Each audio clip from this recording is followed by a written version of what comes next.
To begin with, no one expects that one day life will turn 180 degrees. Everyone lives as if it were not about them: work home, homework, beer on Fridays and soccer on TV. Well, at most, a sit-down with friends or a kebab at the cottage. That's how I lived. 5 years of marriage with Anna passed like one long day. I cannot say that we were straight happy to the skies, but as they say, lived.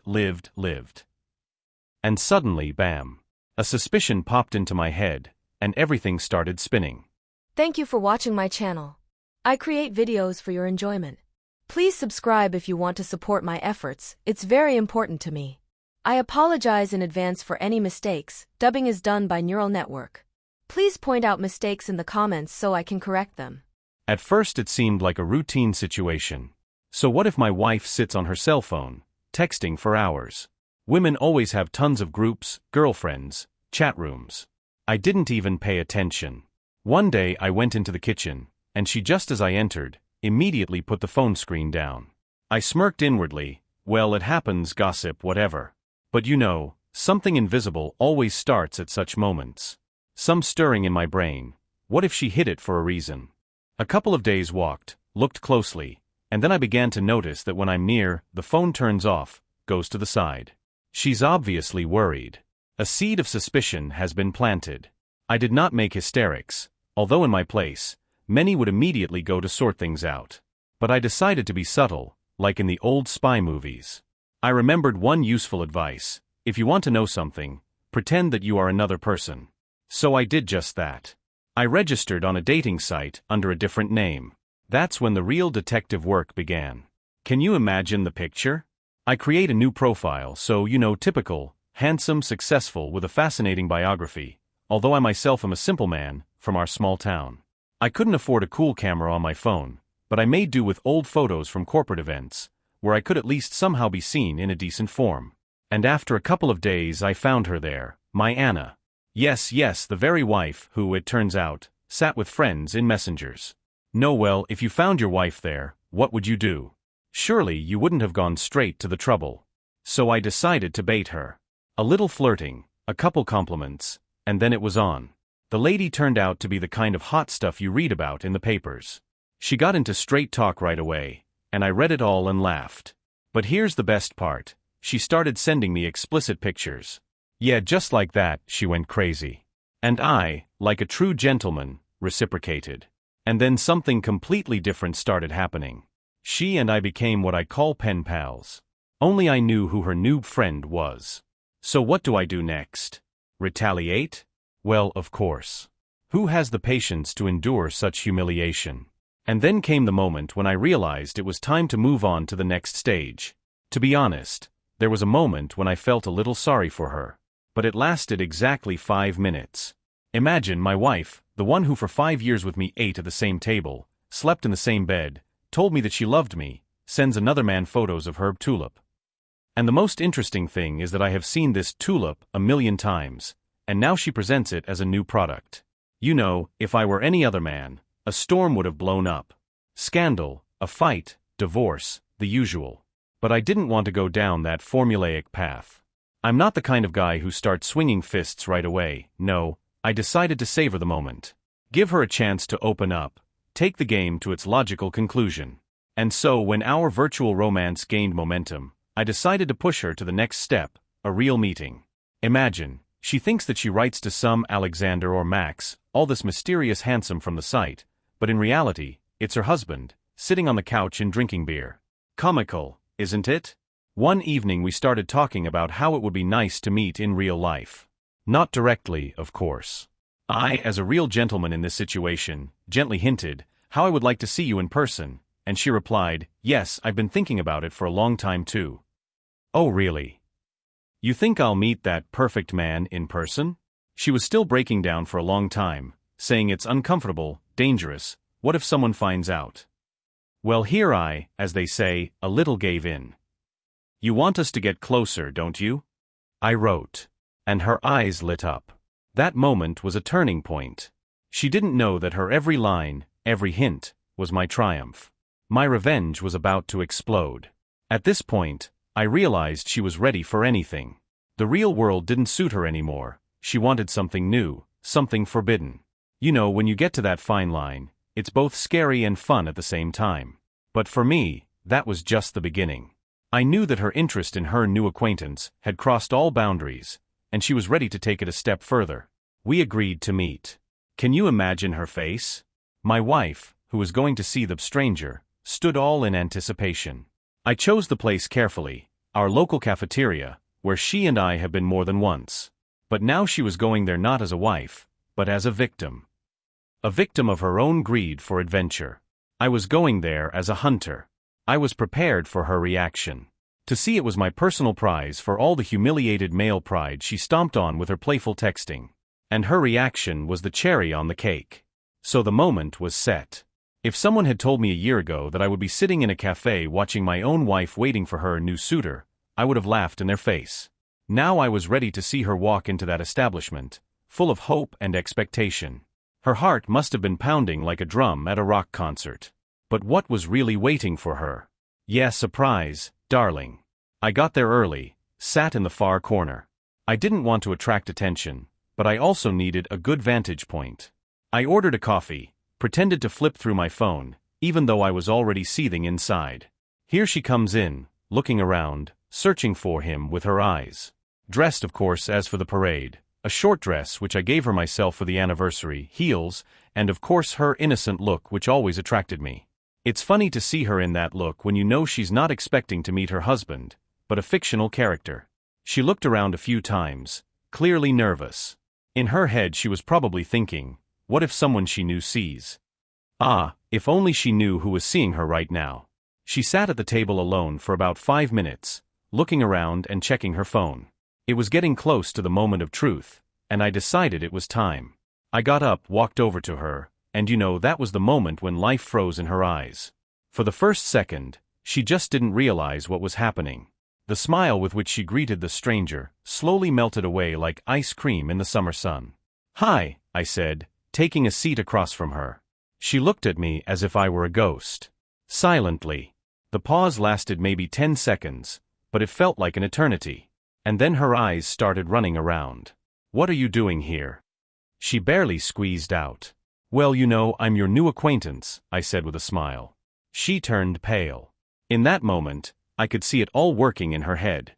All the flirting, the pictures, the texting, it wasn't someone else. It was me.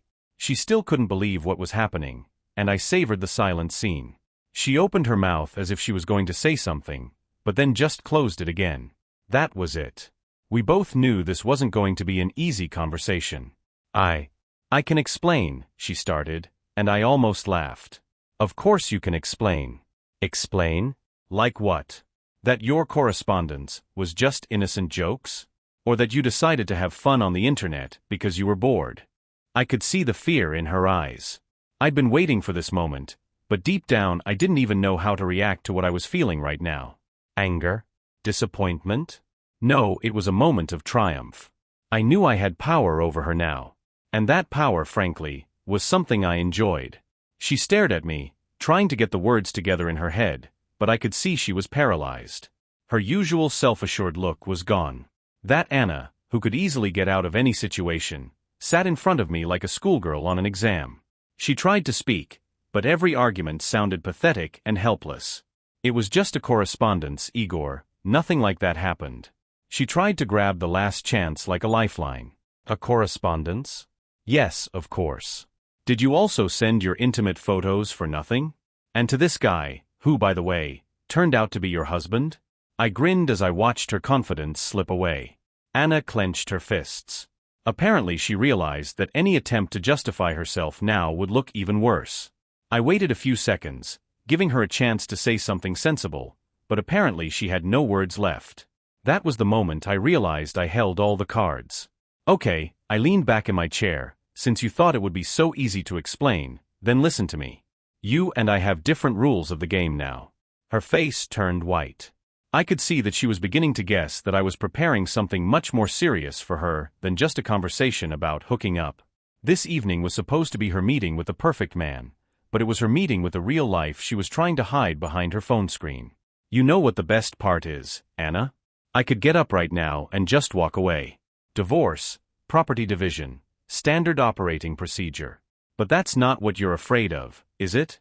You're afraid of your little secret getting out. She looked away. Yeah, she saw where this was going. And think what would happen if I showed these pictures of you to your coworkers, your friends, even your parents. What would they say? What would your mom think if she saw you blossom in the lens? I knew I was playing hardball, but I had no pity. I saw her fear and I was willing to use every last drop of it. Anna, no matter how hard she tried to hide her panic, could no longer hide from the truth. But we can work this out somehow, can't we? Her voice shook and her hands nervously twisted the napkin.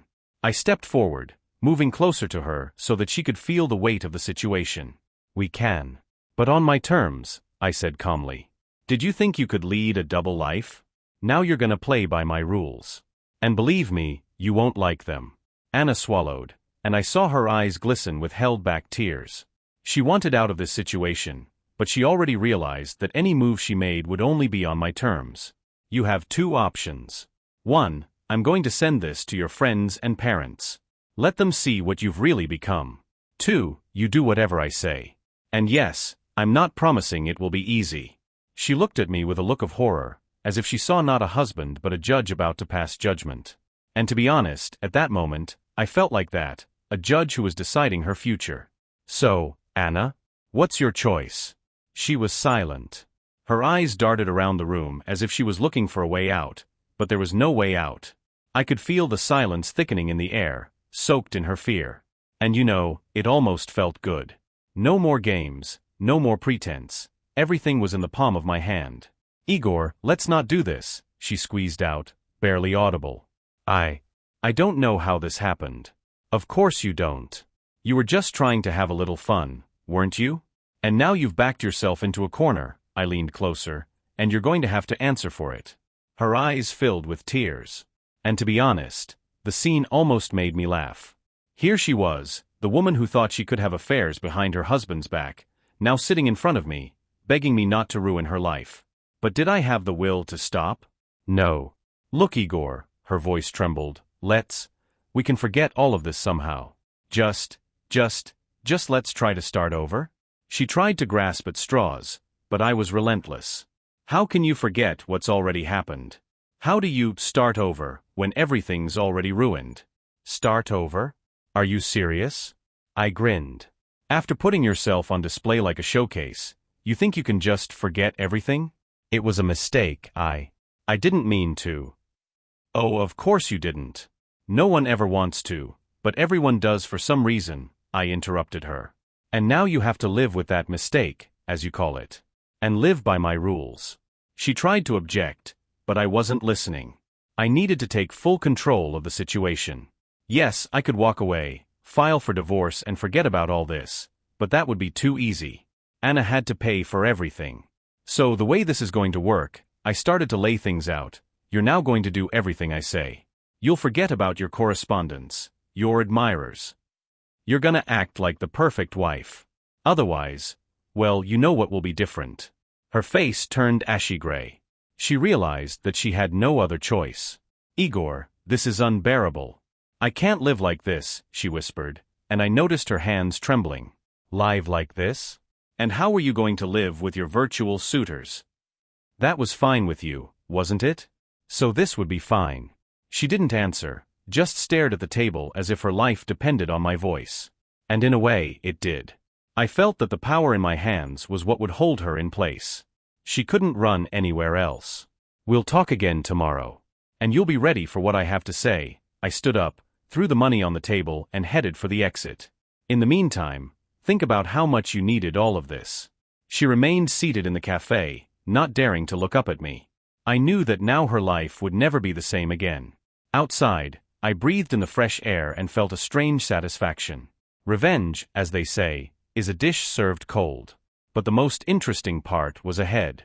The next day I decided to take a pause and not immediately continue to press Anna. Let her digest the situation a bit, feel her vulnerability. This moment was a kind of rest for me, a respite before the next attack. I sat at home, drinking coffee and thinking about how far I was willing to go in my revenge. Frankly, it amused me. Not so long ago, I could not have imagined that I would live in such a mode. Everything seemed absurd, like a cheap movie script. Anna came home in the evening, quiet as a mouse. Usually she came in, immediately started cooking something, but here she silently slipped into the kitchen without even looking in my direction. The atmosphere in the house was tense. But I liked to see how she was behaving now. Her confidence had evaporated, and the fear that her secret might become public had completely taken over her thoughts. It was evident in her every gesture, every word she struggled to squeeze out. "Have you thought about what I said yesterday?" I asked as she put dinner on the table. She nodded without looking up. "And what did you decide?" I continued, pretending that the conversation was going on as usual. "I'll do whatever you say." Her voice was quiet, as if she'd already resigned herself to her fate. "Good girl," I grinned, "that's the right thing to do." We ate dinner in silence. But I already knew she was hooked. And that feeling of control brought me indescribable pleasure. And now it was time to take full advantage of it. After dinner, I leaned back in my chair, looking at her thoughtfully. "Tomorrow I want you to write a message to your noob friend. Write to him that you understand everything and you don't want to communicate anymore. I want him out of your life." She immediately realized who I was talking about. Her face turned pale again, and I saw her clench her hands into fists under the table. "Did you understand me?" I repeated without raising my tone, but there was an ironclad certainty in my voice. "Yes," she answered, barely audible. "Good. And just so you know, everything you sent him, I have it now. Every hello and every picture of you," I continued deliberately calmly, as if I were just telling her the news. Her face twisted in embarrassment, but she had nothing to say. "We'll start small," I continued. "Then we'll see how you behave." Her silence was the answer to everything. That night I felt completely calm for the first time in a long time. Not because I was in control, but because I had gotten what I wanted, her complete obedience. The next day she did send a text message to her suitor. I watched this with satisfaction. She was now under my control. But I knew this was not the end. My revenge was just beginning. The next day, I decided to proceed in a really subtle way. Her fear alone wasn't enough to get everything I wanted. Revenge isn't just about fear. It's about absolute power over a situation, over a person. And now I needed to consolidate that power so that Anna would know that her life would never be the same again. She, of course, sent a message to the guy, and I watched the whole process from across the room. It was almost like a show. She wrote, cleaned up, wrote again. Probably wanted to find words that would somehow smooth things over. But I knew none of that mattered. What mattered was that she was following my instructions, and her former confidence was now just a pathetic reflection of what it had once been. When she hit send, I nodded. That's it, now the game had gone to the next level. "Okay," I said, pretending the conversation was over. But in reality, I knew that this was just the beginning. Now we had something else to discuss. She froze, holding the phone in her hands, as if she expected it to be over. But I was of a different mindset. "Now Anna, you will do whatever it takes to show me that you deserve this marriage." I paused, watching her face go dead pale again. "Do you understand what I'm saying?" She nodded. Her eyes filled with fear. I even thought she was on the verge of tears. And you know, it was strangely satisfying. I finally understood how people who are empowered feel. She didn't resist, which meant I had every right to take the next steps. "You will do what I say. You will no longer hide anything from me. Every move you make, every word you say, it will all be controlled by me. And if I ever see you try to hide anything or deceive me, well, you know what will happen." Her breath hitched. I could see that she was afraid. Afraid that her life belonged to me now. And I savored this moment. We'd reached a new level of play, and I was leading it. "Tomorrow you're gonna start by deleting all your profiles. And I'm gonna check it out for myself. All your pages, all your contacts, it's all going nowhere." She nodded silently, like a puppet being controlled by invisible strings. "And after that, we're going to rebuild our perfect marriage." I leaned closer to her. "You'll prove to me every day that you want to be with me. And if even once I notice that you have strayed—" "I'll do anything, Igor," she interrupted me, her voice shaking like a leaf in the wind. "Good," I smiled, leaning back in my chair. "So tomorrow we'll start a new chapter of our lives. And believe me, Anna, you better pay attention." She sat in front of me like a man who'd signed a pact with the devil. And that was exactly what I wanted. Now my revenge was in full effect. The next morning, I woke up earlier than usual. Anna was already in the kitchen, preparing breakfast as always, but now there was a nervousness in her actions. She was clearly trying her best to act normal, as if nothing had happened. But things had changed, and she realized it. I decided not to immediately remind her of our arrangement. Let her feel a little more relaxed. It would have a stronger effect when I started to tighten the screws further. At first I just watched her actions, the way she tried to pretend everything was okay. But there was fear in her eyes. She knew I could remind her of last night's conversation at any moment. "Breakfast is ready," she said, a little nervously, setting the plate in front of me. I looked at the food in silence, and then at her. Paused, letting her know I was in control of the situation. She was waiting. And in her waiting was the fear of what might follow. "Where are you going to start today?" I asked calmly, taking the first bite. Anna froze in place as if she had been abruptly stopped in her tracks. "I'll remove everything like you said," she whispered, barely containing the tremor in her voice. "Good. I'll keep an eye on it," I nodded, keeping my eyes on my food. She went for her phone and, without looking up, started deleting her profiles. I sat across from her and watched her do it. Every movement she made was filled with tension. She was pushing buttons, deleting pages, and I was watching every step. At one point, I almost felt sorry for her. Almost. But then I remembered what she'd done, and the pity evaporated as quickly as it had appeared. When it was over, I picked up her phone and checked it. All the profiles had been deleted. My plan was going exactly on schedule. "Great," I said, handing her phone back to her. "Now let's talk about the next step." She sat across from me with her hands crossed in her lap, as if trying to protect herself from what I was going to say next. Her eyes were no longer as confident as they used to be. Now they were full of fear and depression. "We will continue to live our lives as we did before, but with one exception. I will now control every aspect of our lives. You will prove to me every day that you deserve this marriage. And if I ever notice you hiding anything or trying to deceive me, I'll show everyone the Anna you've been trying to hide again." She nodded silently, accepting everything I said. Her fear became my new form of pleasure. It was something I had never experienced before. Power over another person is a strange, almost narcotic feeling. "Today you're going to show me that you're really ready to make things right," I said, leaning back in my chair. "You're going to start by giving up the internet completely. You won't use social media, messengers anymore. Nothing. But I use them for work," she tried to object, but I immediately interrupted her. "You'll find another way," I said calmly but firmly. "No more excuses. This is your punishment." She nodded again, pressing her lips together as if trying to hold back tears. I knew she was struggling, but this was just the beginning. "One more thing," I continued. "Tonight you and I are going to go to your parents' house. You're going to tell them that you're going to disconnect from all groups and girlfriends for a while. Just so they don't ask too many questions. Let them think you've decided to take a break." Her eyes widened. "Parents?" She clearly hadn't expected me to want to involve them in our game. "Did you get it?" "Yes," she answered barely audibly. "Good." I stood up from the table, feeling completely satisfied. "Then start right now. We'll see how you do tonight." She slowly got up and went into the bedroom, and I stayed in the kitchen, enjoying the thought of how far I could go in my revenge. Anna was now completely under my control, and I had no intention of stopping. I decided to loosen my grip a little that day to give her time to sink into her thoughts.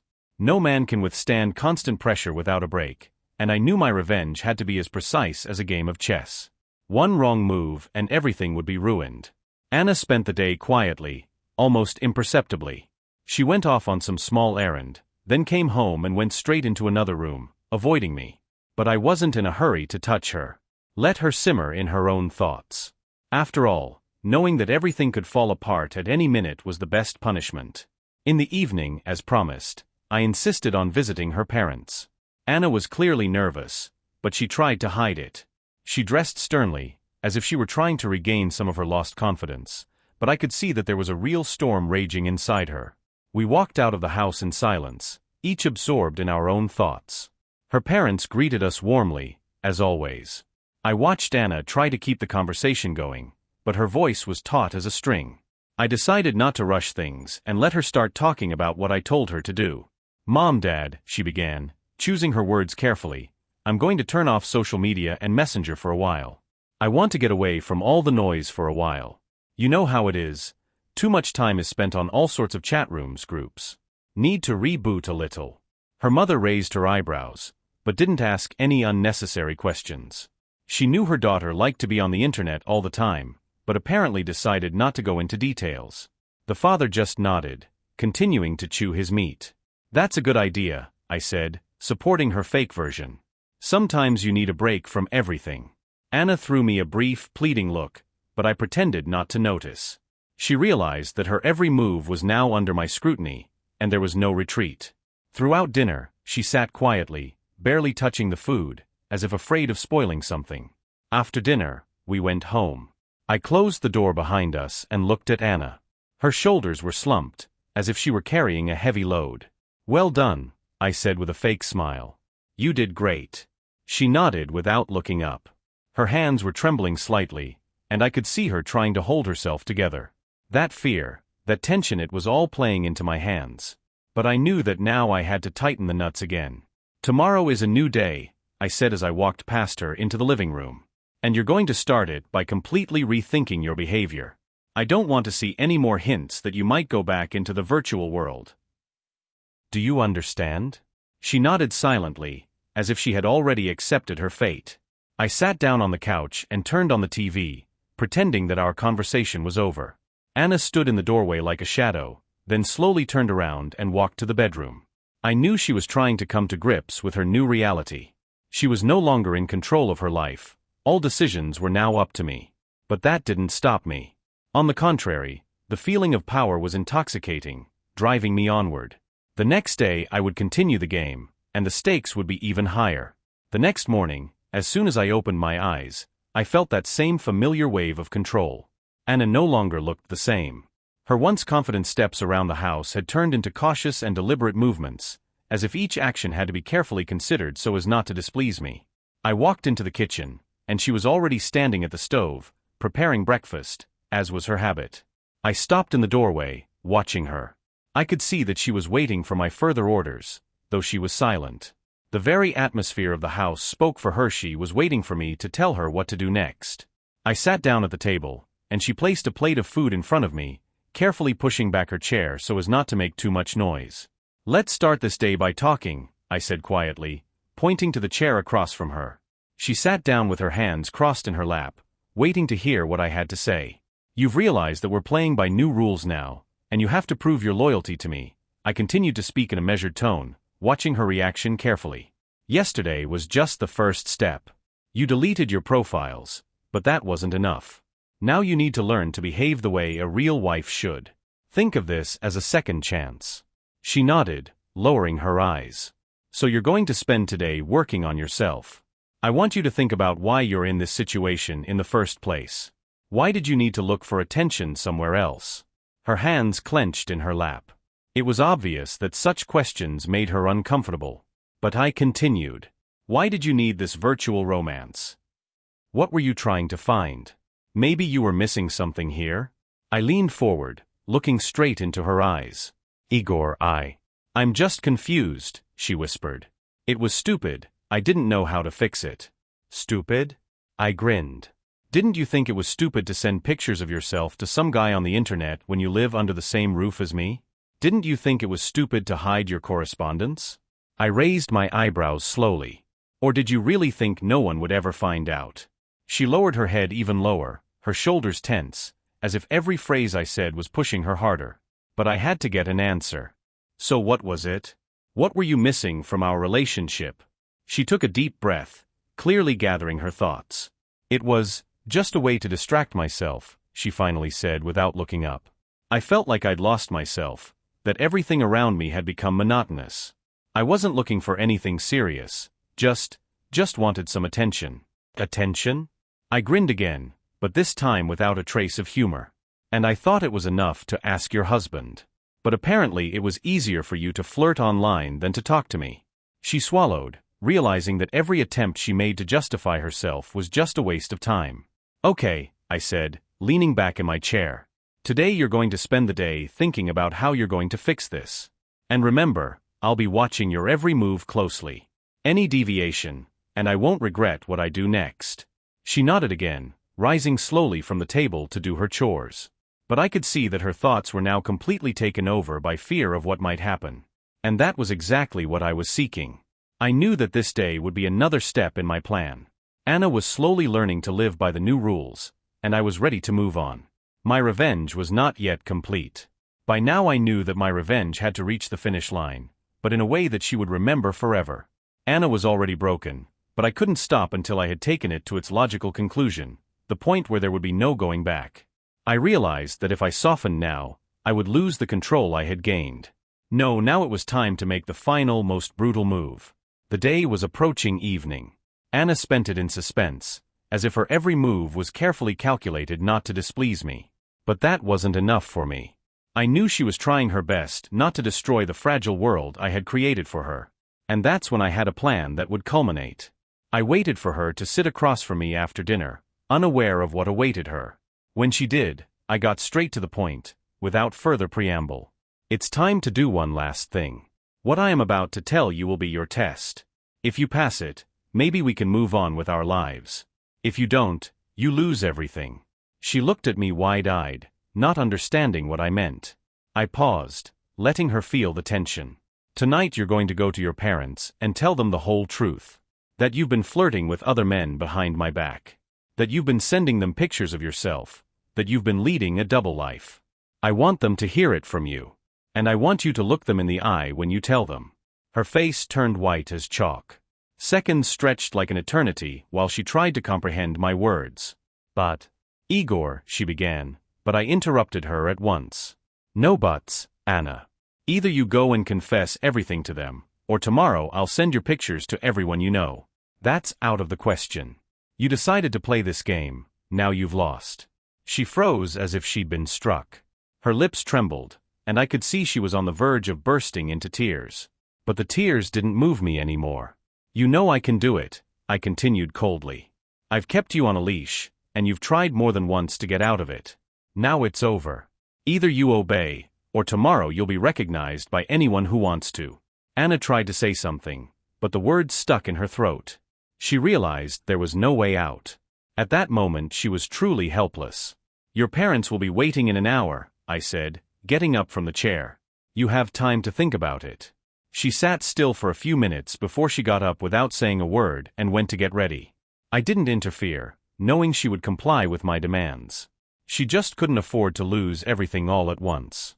I watched her walk out of the house. Her footsteps were quiet, and in that moment I realized I had won. Anna returned a few hours later. Her face was flooded with tears, and she looked completely broken. Her parents had learned the whole truth, and now she was a nobody. Not even to herself. She didn't say a word, she just walked past me, went to her bedroom and shut herself in there. Now her world was shattered, and I had gotten what I wanted. My revenge was complete. I sat on the couch, feeling a strange satisfaction. I knew that our lives would never be the same after this. Anna would never again be the woman she used to be. She had lost herself, her pride and the respect of her loved ones. And I had gotten what I wanted, complete and utter superiority. Now she had nothing left but fear and dependence on me.